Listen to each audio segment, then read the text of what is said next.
Hello, my name is Doug Solomon. I work in the Emission Inventory and Analysis Group in the Office of Air Quality Planning and Standards. And I'm going to take the next few minutes to talk to you about emission inventories. My talk is broken down into four parts. The first part is what I call Emission Inventory 101, where I'm just going to go over some basics about building an emission inventory that will be useful for you. The second part is related to the different types of emission inventories that you may have to develop as part of your state implementation process. And then the third part is about our air emission reporting rule. The last part, I'm going to talk about our national emission inventory and our new emission inventory system. So on to Emission Inventory 101. First of all, what is an air pollution emission inventory? And you can see here from the picture, an air emission inventory is a collection of emission measurements and estimates from a variety of sources. We have stationary point sources, and you can see those are depicted in the picture as factories with smokestacks.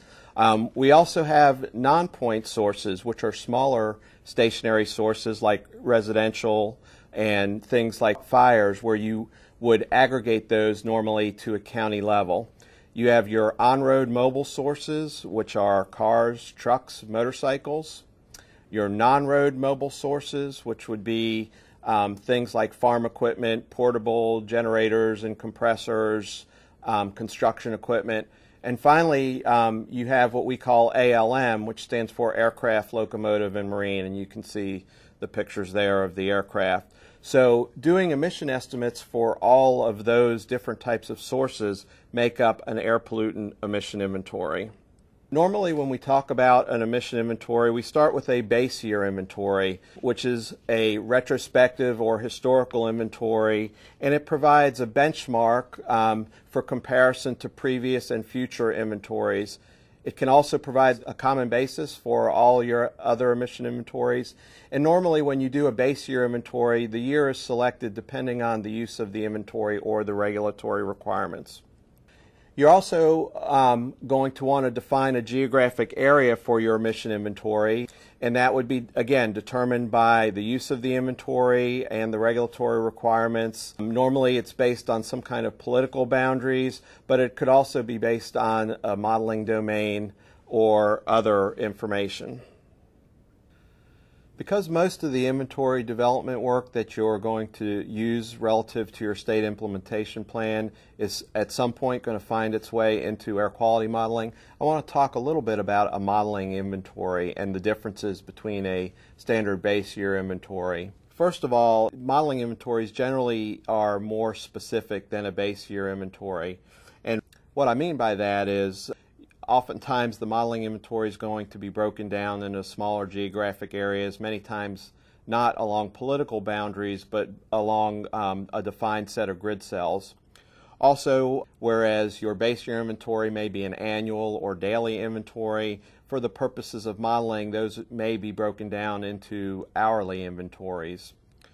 Finally, whereas for a base year inventory, you are going to inventory a standard set of pollutants. We call them criteria pollutants. There are approximately 7 of those. For a modeling inventory, you're going to take some of those criteria pollutants and break them down into individual species. Now, oftentimes these modeling inventories are developed through the use of an emissions model. So the sequence would be you would still develop a base year inventory, but then you would run your base year inventory through an emissions model, and it will do those things which I mentioned above. There are several steps to an emission inventory compilation. Most of the time you'll start with a detailed planning process. You'll move from that phase into gathering information. Then you'll take that information and estimate the emissions. You will take all of that information, compile in a database. You'll quality assure that. You may have to add some data in a step we call data augmentation. We'll document the whole process, and then finally you'll provide access to the data. Why is planning important? Well, every inventory requires extensive advanced planning because inventories are often the foundation of many of the decisions and analyses downstream. The planning is needed to ensure that the inventory objectives are met, and it also can ensure that you avoid mistakes in the process and avoid redoing work later on. So the first step in emission inventory planning is to look at the end use, and this will help you determine the required staffing and allocation, the structure of the inventory, data quality objectives, the source types, categories, and pollutants to be inventoried, and the necessary level of spatial and temporal resolution. This diagram walks you through what you should do when you're planning your inventory, and as you can see, there are several steps, and with each step there are feedback loops if you need to do additional planning or rework before you get into the actual information gathering phase. So I would hope that as you're building your inventories, you would follow this flow chart and work through it, and that will ensure that you have a well thought out and well planned emission inventory. The main output from the planning phase is an inventory preparation plan, or what we call an IPP. And what an IPP is, it's a concise prescriptive document that declares how the inventory will be developed and reported. And there are several sections of a standard IPP listed here. I'm going to go briefly through each of these sections. First, there's an introductory section, and in the introduction you define the use of the inventory, the acceptable data sets, and the data quality objectives. The next part of the inventory preparation plan is the inventory scope, which really outlines how far and wide and level of detail that you're going to use in developing this emission inventory. Next, you have a description of all the steps in compiling an emission inventory. The next part of your IPP is probably one of the most important parts, which is the emission estimation methodology, where you're going to define all your procedures that will be used to estimate emissions. It will include how you're going to collect your data and then how you're going to use that data to estimate emissions in your emission inventory.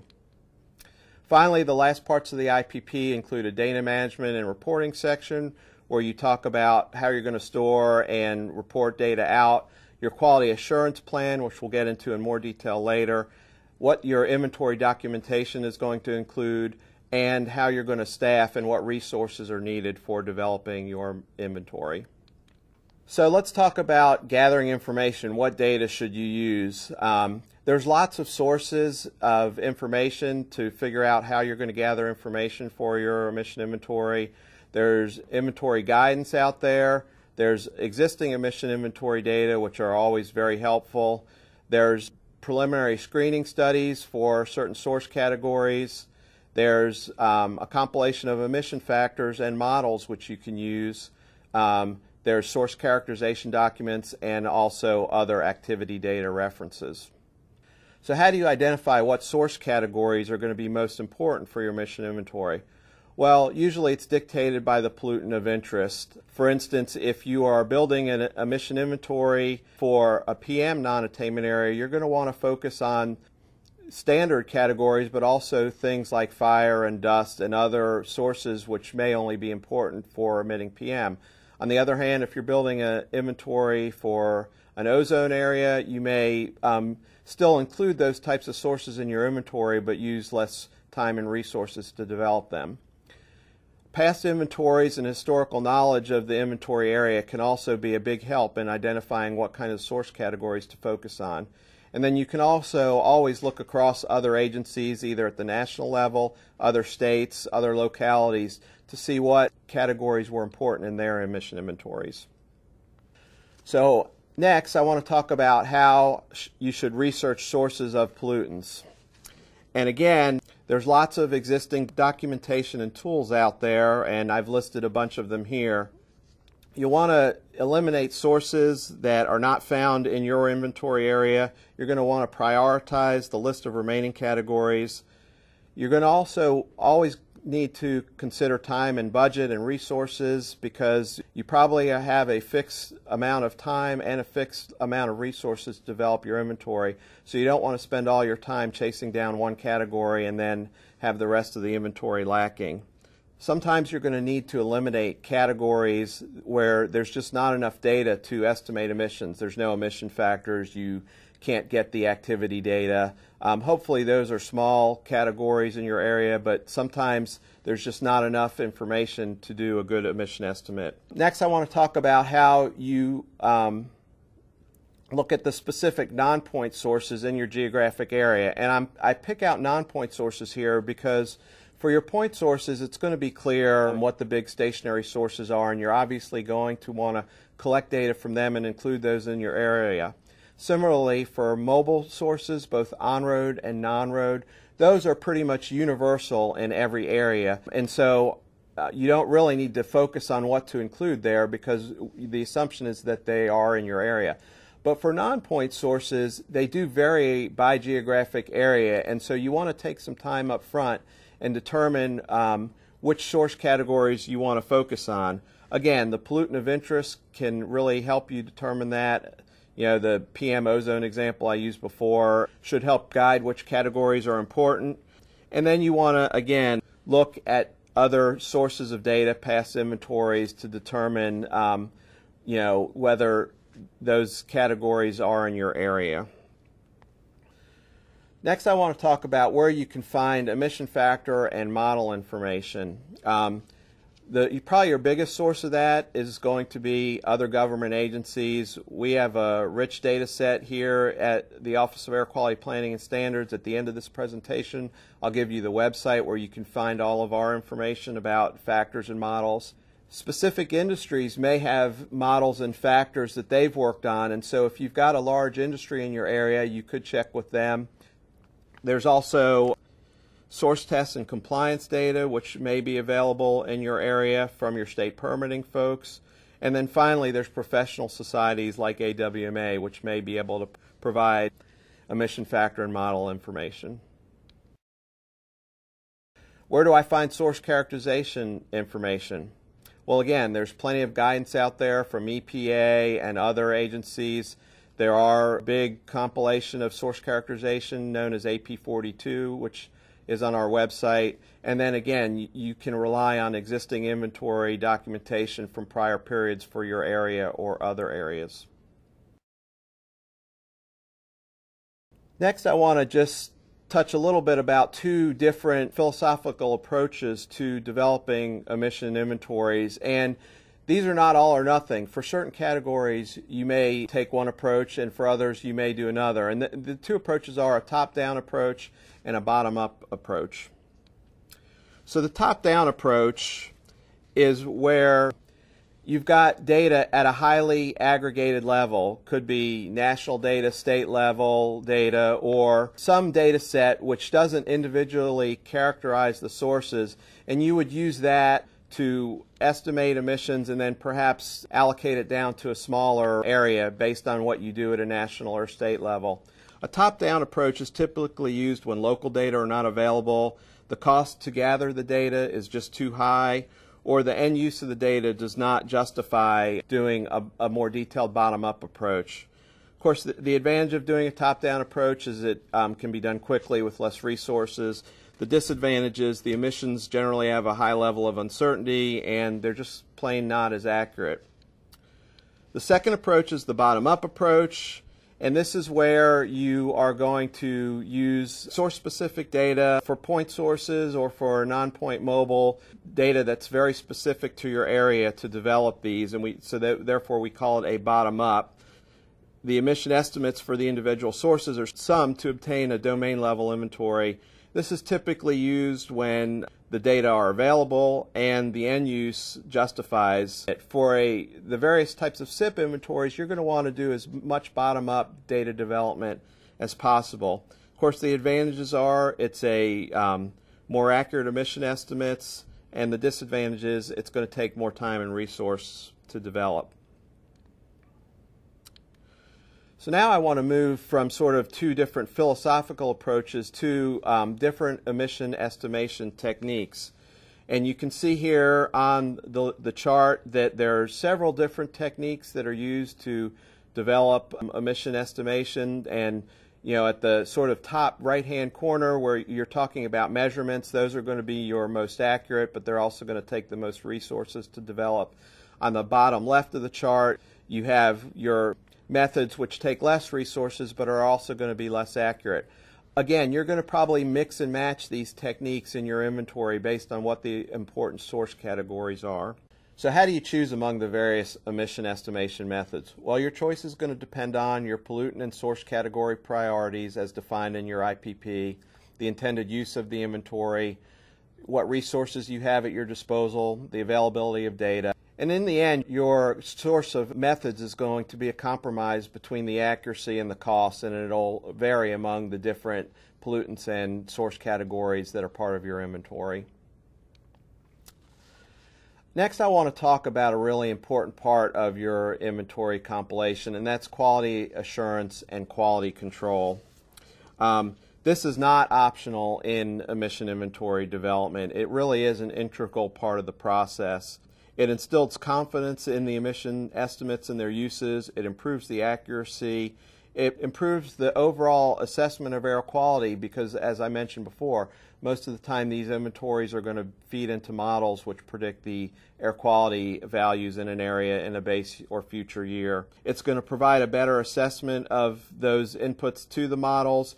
It's going to improve transparency of the estimates when you have to show them publicly. And finally, it does lower program costs because if you build in quality assurance, quality control, you're going to have less rework on the back end. So let's talk about what we mean by quality assurance, quality control. They are two different things. I'm going to talk about the differences between QA and QC in a minute. You are definitely going to want to have a quality assurance plan as part of your emission inventory planning process. That plan is going to outline the specific quality assurance, quality control activities, what tools you're going to use. It may include an uncertainty analysis, and it's certainly going to include documentation of the quality assurance, quality control. So what's the difference between quality assurance and quality control? Well, in terms of emission inventory development, quality assurance is really where you have an external third party look at your inventory, most likely when it's in a draft phase where you still have the ability to make changes based on their findings. It should be conducted, again, by a person that's not involved in the development of the emission inventory. Quality control, on the other hand, are the routine internal technical activities that you are going to want to run on the inventory as you're compiling it. And it's best to use standardized procedures, include these in the documentation. These are, as I mentioned, carried out by members of the team, and I've got some examples of QC activities listed there.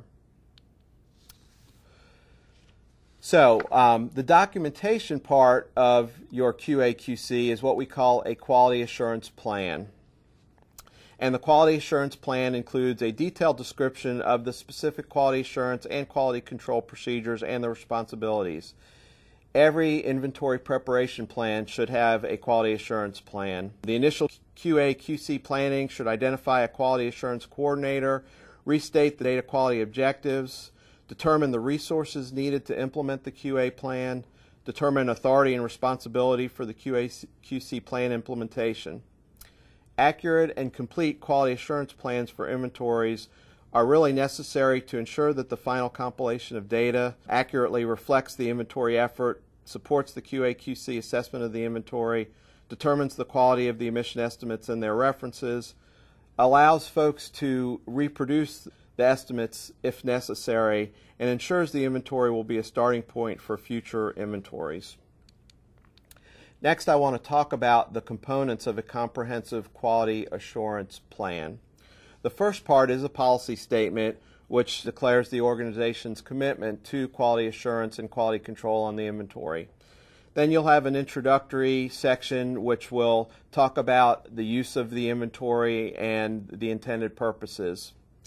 You'll have a QA program summary which will talk about data flow and points where QC procedures will be applied. Next, and probably the most important part, is a technical work plan which will list out the resources, documentation, and schedule for all of the quality assurance procedures. And very closely related to that are the actual procedures themselves, the techniques, the checkpoints that will be used.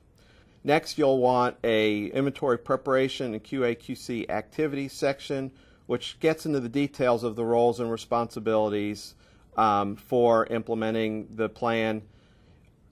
And often overlooked is a planning for corrective actions, because you will find issues when you do quality assurance, quality control of your inventory.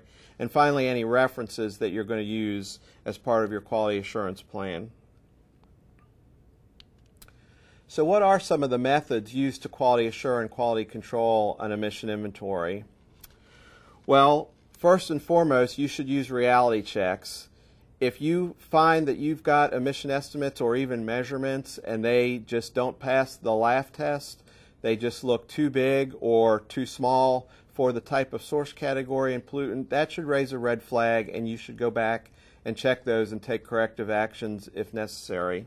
As I mentioned, the quality assurance part should rely heavily on peer review, somebody outside of the development process looking at the inventory and assessing your methods and calculations, data references, and so on.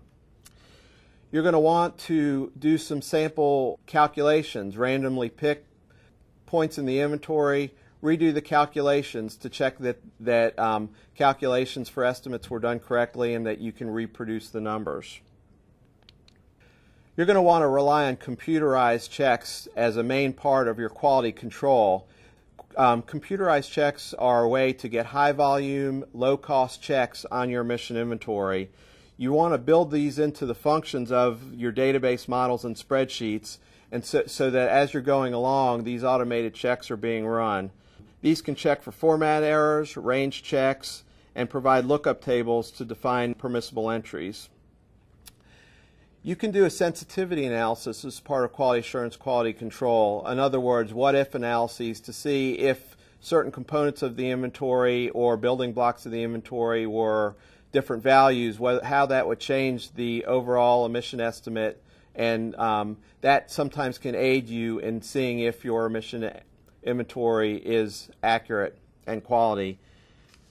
And then finally, you're going to want to do estimation validation. And again, that can be random checks where you're going back to sources of data or experts and making sure that the values in the emission inventory are reasonable. A little bit more detail on QA/QC methods. Utilizing statistical checks, outlier analysis, and descriptive statistics can often highlight areas of the inventory which may need further investigation or just plain wrong. And again, as I've mentioned several times, an independent audit is a great way to have a second set of eyes that wasn't part of the development, look at the inventory and find things that just don't seem right and help determine what corrective actions should be taken.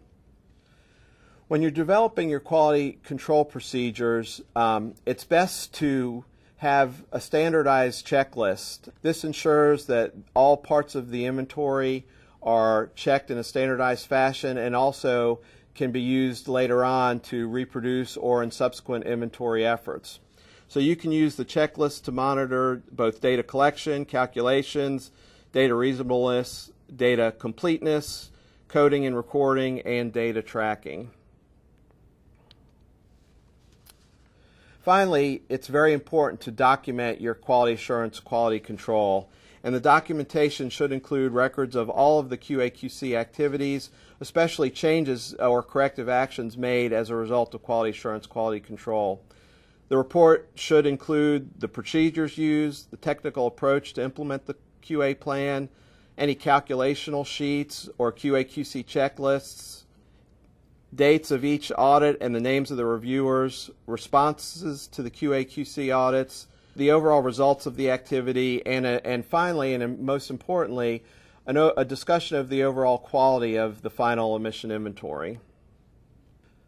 The next phase of my talk is about non-attainment air emission inventories. And what I mean by that is for the various requirements for pieces of your state implementation plan, you may have to do slightly different types of emission inventories. So I'm going to briefly go over those.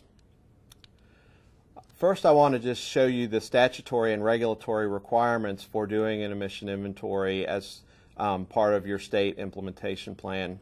The good news as emission inventory developers is we don't need to be legal experts. So I'm not going to go into each one of those sections of the Clean Air Act, but I just want to show you that they're there.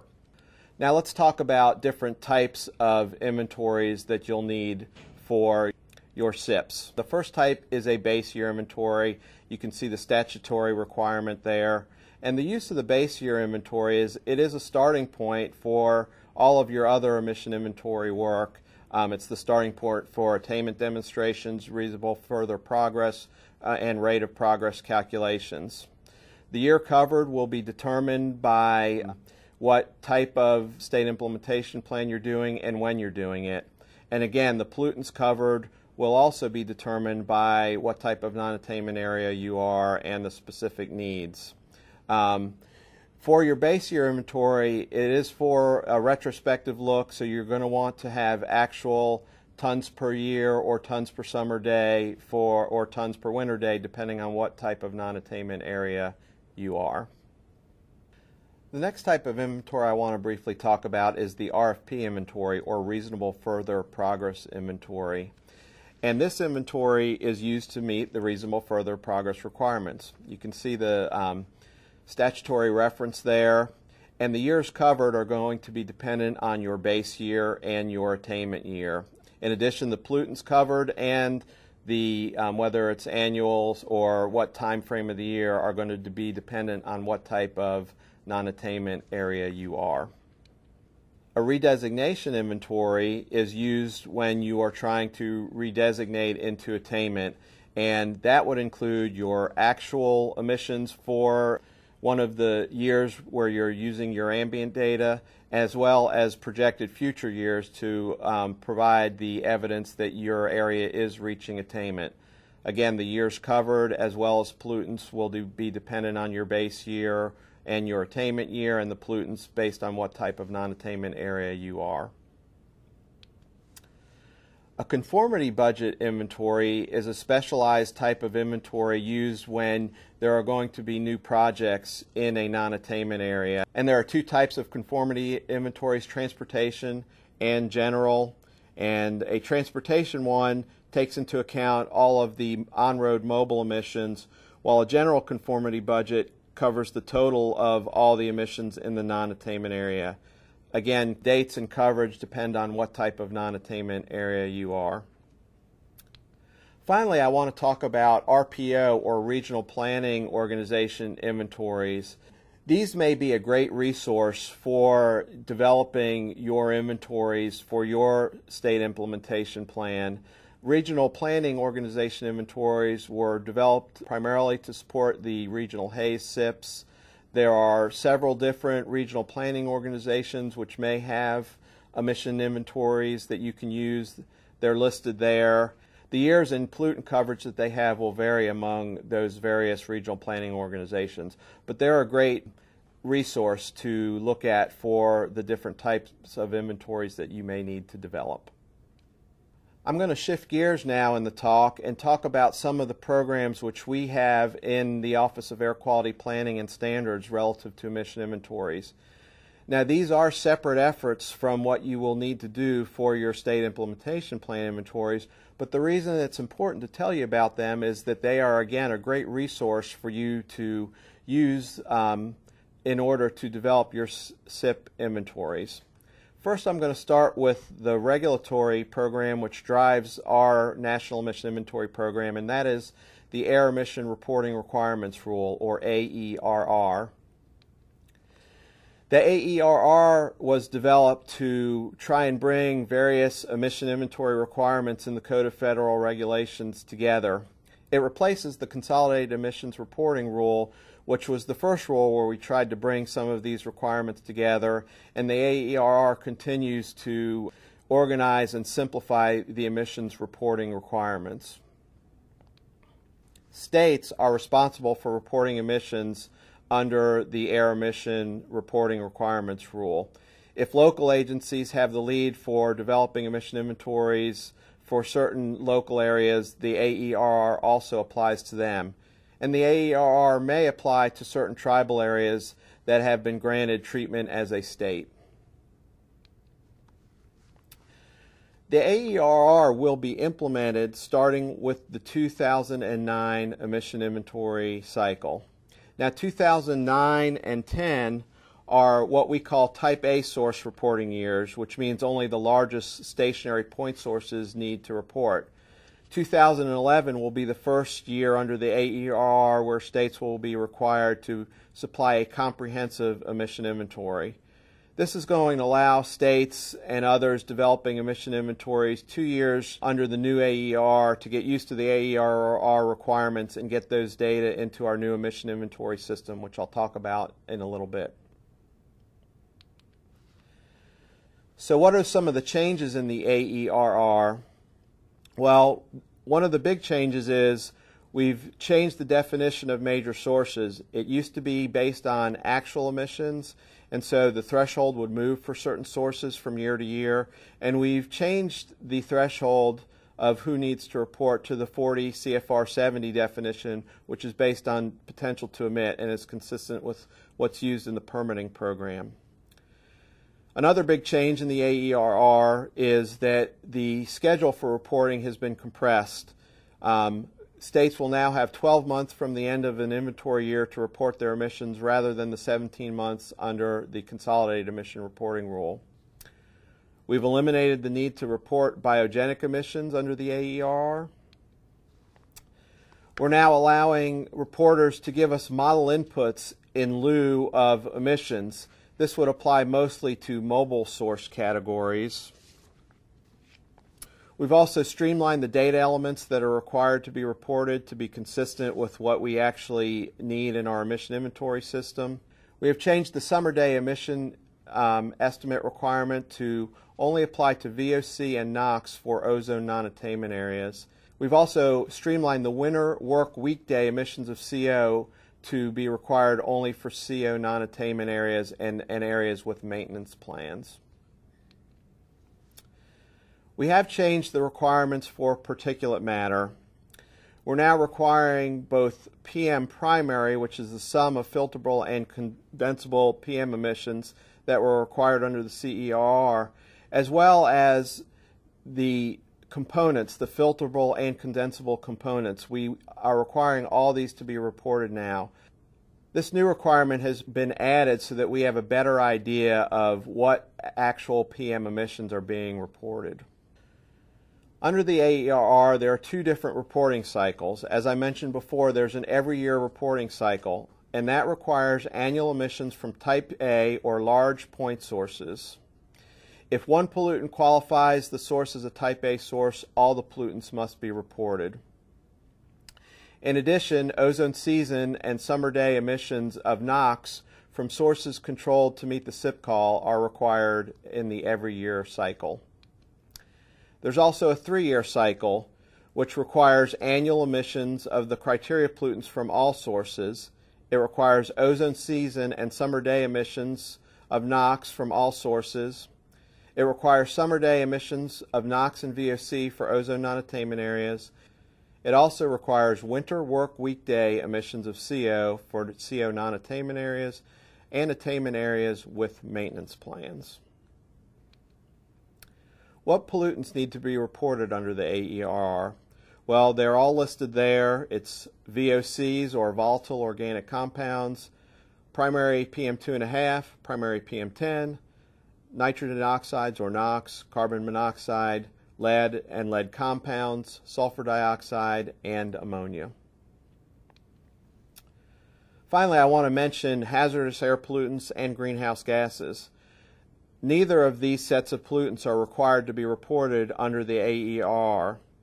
However, we do encourage you to report them if you have them as part of your emission inventories. For several years, we've had a successful voluntary reporting of hazardous air pollutants as part of the CERR, and we certainly hope that continues under the AERR.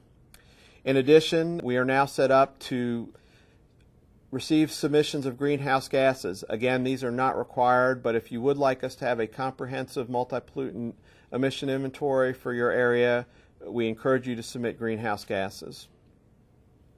I'd like to talk to you a little bit about the National Emission Inventory and the new emission inventory system that we're building to house the NEI.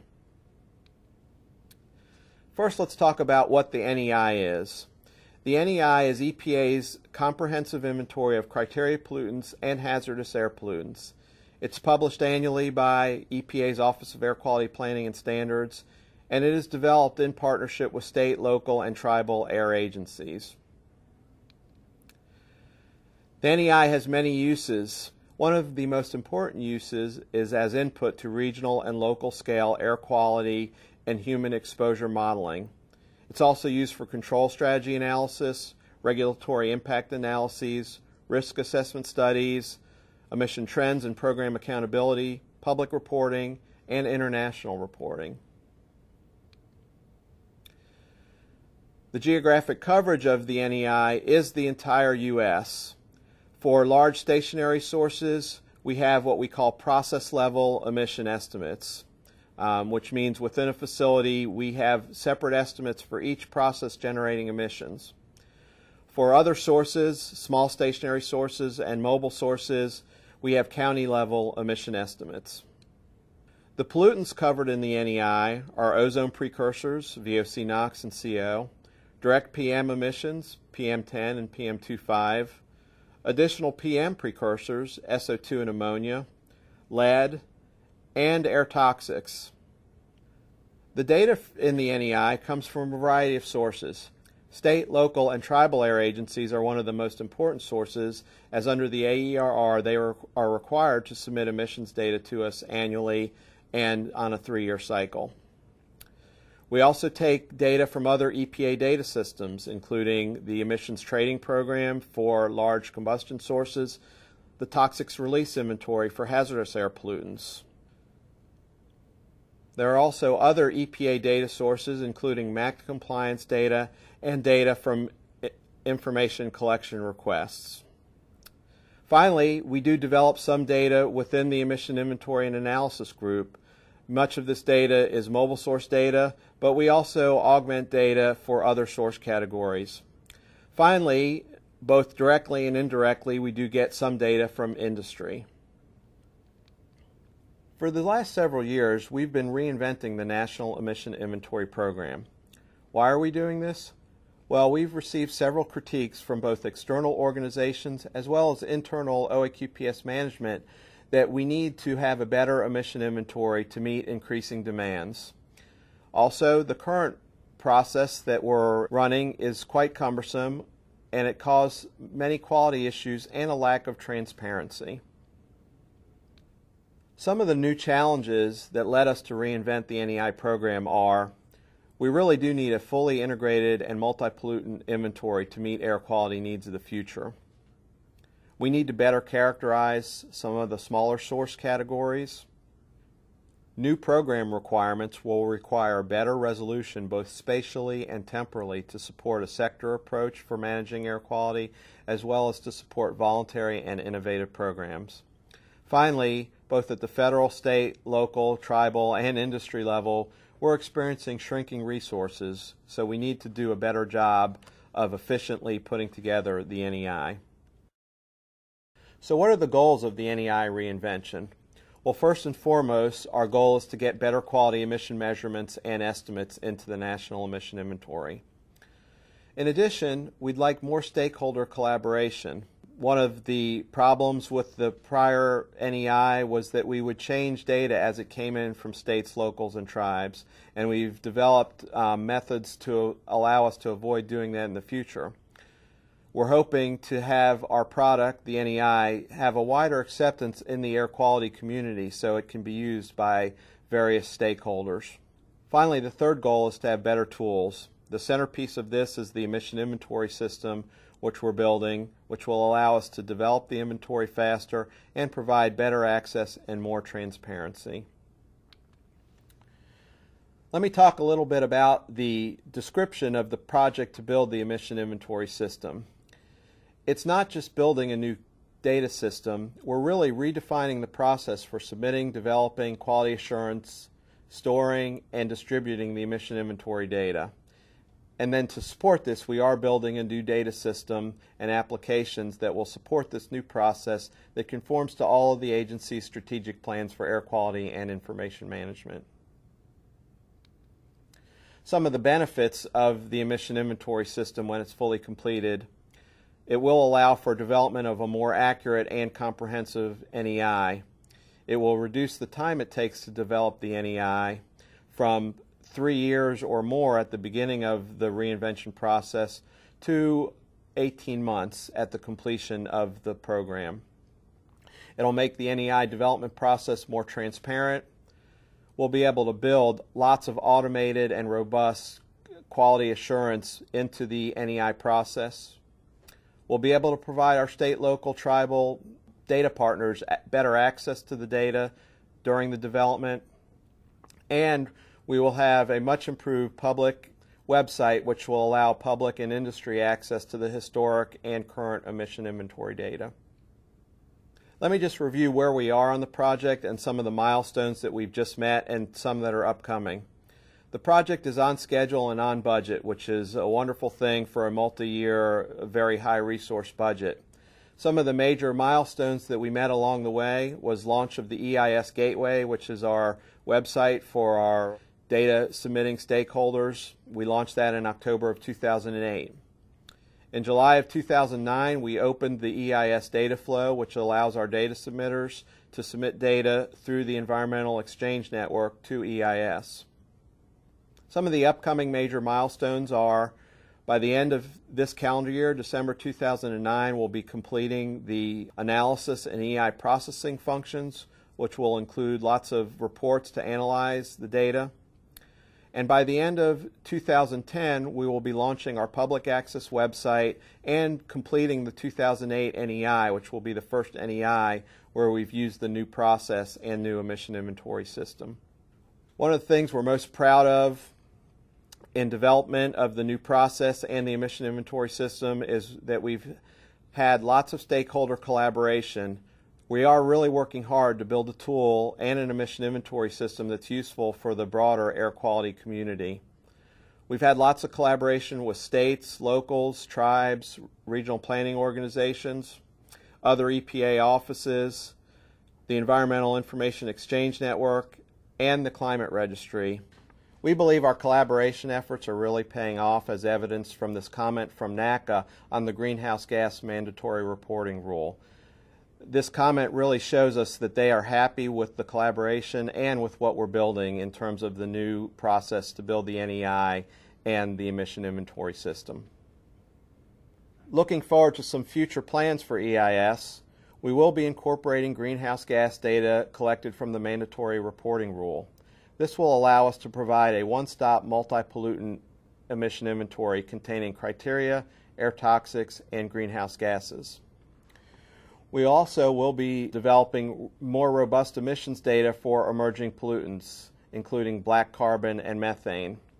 We're also looking at ways to get better air toxics emissions data, since currently the data in there are mostly voluntarily collected. And finally, we plan on publishing the NEI with more detailed information annually. For further information and training on all of the topics I've talked about today, please visit our CHIEF website.